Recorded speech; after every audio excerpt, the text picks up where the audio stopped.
Bonjour à tous et bienvenue sur ma chaîne Savage Crypto. Aujourd'hui, dans cette vidéo, je vous explique pourquoi nous sommes loin d'avoir vu le top de marché en 2024. Historiquement, un top de marché a toujours été accompagné d'un sentiment généralisé d'euphorie et c'est ce que nous n'avons pas vu jusqu'à présent. Ici, je vous présente l'indicateur on-chain, le Newpole. C'est probablement l'outil on-chain le plus connu. Si vous le connaissez pas, bien, vous allez connaître à l'utiliser dans cette vidéo. En mars 2024, où plusieurs pensent que c'était le top de ce marché, bien, le Newpole a atteint un niveau à 0.63. Historiquement, les anciens tops de marché, le Newpole a toujours dépassé 0.70. Où là, on devient dans la zone euphorique. Et à partir du moment que le marché atteint sa zone d'euphorie, eh bien, c'est fini. Nous n'avons pas eu ça en mars 2024, loin de là, et depuis le nouveau all-time high que nous avons établi en début d'année, bien, le marché consolide. La tendance baissière que le Bitcoin subit depuis mars, bien, c'est un mal nécessaire selon moi pour resetter les émotions du marché des crypto-monnaies afin de repartir plus haut pour la suite du bull run. Selon l'indicateur Newpole, nous n'avons pas atteint de zone euphorique et c'est ce qu'on voit sur Google Trend où là, malgré la hausse jusqu'à quand même un nouveau sommet historique. Le sommet historique que le Bitcoin a établi en mars n'a pas réussi à attirer l'attention des médias et c'est ce qui fait en sorte que il n'y a pas eu de nouveaux arrivants dans le marché des crypto-monnaies. Ceux qui sont actifs sur les réseaux sociaux, qu'on parle YouTube, Twitter, sont des personnes qui sont dans le marché depuis longtemps. C'est ce que je remarque. Donc, les nouveaux arrivants ne sont pas encore dans le marché et c'est une autre raison qui me ferait croire que ce bull run n'est pas complété. Sur les réseaux sociaux, que ce soit sur ma chaîne YouTube ou même Twitter, ce que je remarque depuis le bear market 2023, c'est un manque d'engagement qui est évident. Si on spécule un peu avec Google Trend, le pic qu'on a eu avec le nouveau all-time high établi en mars 2024, bien, on dirait que ça coïncide avec la montée d'intérêt qu'on a eu là et à voir si la suite, bien, nous donnera une belle montée et à voir si la suite du marché haussier nous donnera une plus grande visibilité auprès de nouveaux investisseurs qui ne sont pas encore investis dans le marché des crypto-monnaies. Vous voyez ici que l'intérêt a fortement augmenté à partir du mois d'octobre en 2020.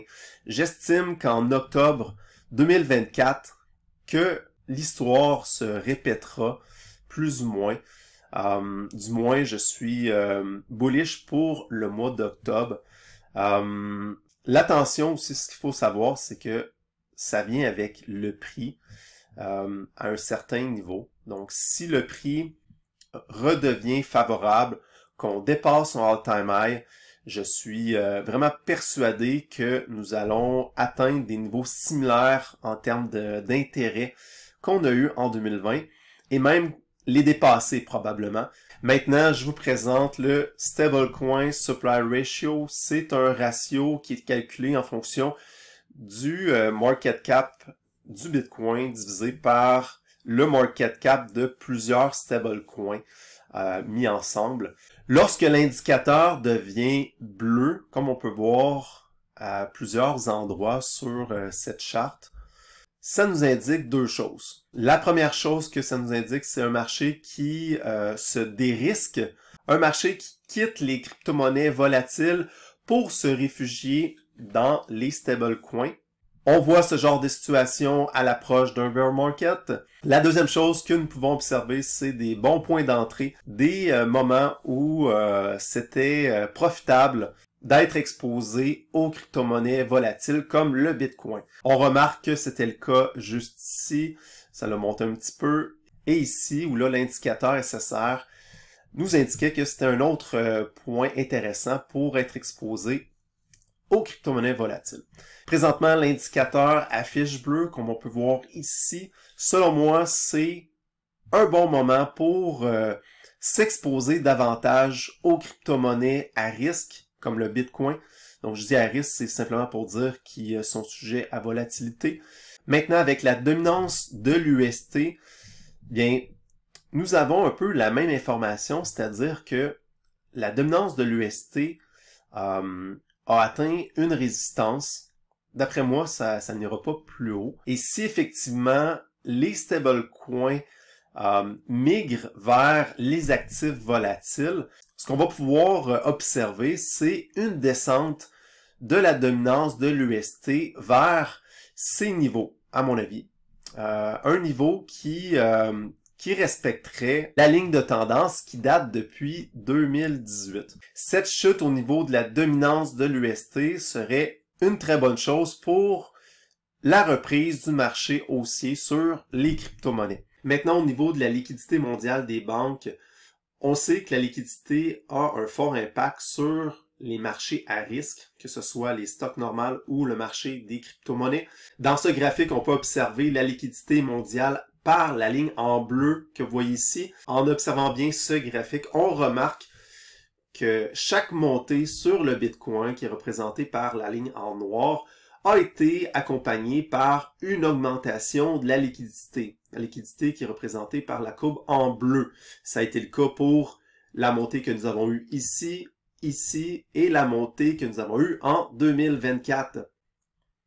Donc, dernièrement, depuis mars 2024, bien, la liquidité a pris une pause, comme on peut voir ici, et depuis juin 2024, la liquidité a reparti à la hausse comparativement au Bitcoin qui a continué sa consolidation vers le bas.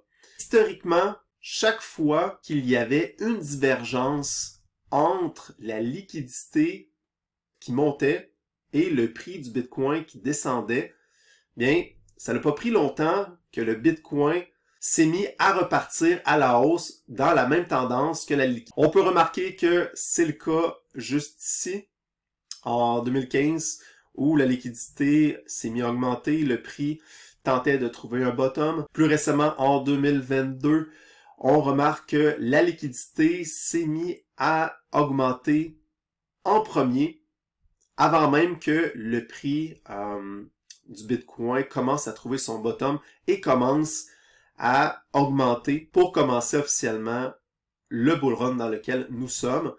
Et maintenant que là, le prix consolide depuis mars et la liquidité bien, est à son sommet historique ou proche. Selon cette charte, je crois que le Bitcoin est prêt de terminer sa consolidation et je remercie mon ami Tokenmania qui m'a fait découvrir cet outil et ce site internet qui permet d'avoir accès gratuitement à plusieurs outils on-chain. Donc, si vous voulez en savoir plus, je vous invite à regarder l'entrevue que j'ai fait avec lui. C'est ma dernière vidéo. Une entrevue d'1 heure à parler du marché des crypto-monnaies. Et sans vendre le punch, mais lui aussi est bullish pour la suite du marché aussi. Mais si ça vous intéresse, allez voir la vidéo. Pour terminer cette vidéo, ma prédiction à la lumière de tout ce que je vous ai dit, le Bitcoin a réussi à réintégrer cette structure que j'avais dessinée.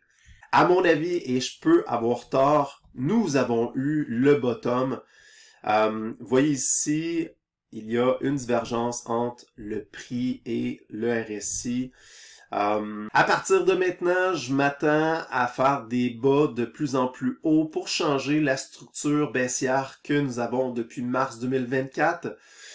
Et éventuellement, possiblement en novembre, décembre, peut-être avant, tester le haut de ce bull flag-là, le percer à la hausse, le retester et repartir finalement beaucoup plus haut pour la suite de ce marché haussier. C'est ma prédiction.